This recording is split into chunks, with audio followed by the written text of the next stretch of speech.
கதை கேட்க வந்த அன்பு நெஞ்சங்களுக்கு வணக்கம். இந்த கதையில் தூத்துக்குடி அருகே ஒரு சிறு கிராமத்தில் வாழ்ந்த என்னே தூத்துக்குடி கொத்தனார் எப்படி தூக்கி போட்டு உழவு ஓட்டினார் என்பதை பார்க்கப் போகிறோம். கதையை ஒட்டிவிட்டு பார்க்காமல் முழுசாக பாருங்கள். அப்போது எனக்கு 18 வயது. என்னுடைய அப்பா எனக்கு ஒரு மாப்பிள்ளை பார்த்து கல்யாணம் ஏற்பாடு செய்தார்.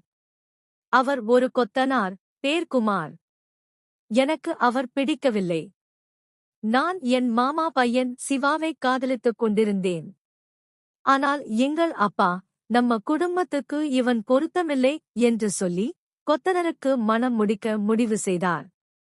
ஆனால் என் மனசு அவரை ஏற்றுக்கொள்ளவே இல்லை. எனக்கு வேறு வழி இல்லாமல் சிவாவிடம் ஓடிப்போய் கல்யாணம் செய்து கொண்டு புது வாழ்க்கை ஆரம்பித்தேன். இப்பொழுது எனக்கு வயது 30. எனக்கு காதல் திருமணமாகி 10 வயதில் ஒரு பையன் கண்ணன் இருக்கிறான்.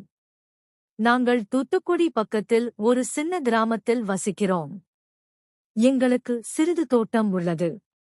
அதில் மல்லிகை பூக்களை பயிர் செய்திருந்தோம். என் கணவர் சிவா அந்த பூக்களை விற்று வியாபாரம் செய்து வந்தார். நான் வீட்டில் பூக்களை கோர்த்து கொடுப்பேன். இப்படி அவருடன் சேர்ந்து வாழ்க்கையை ஓட்டினேன்.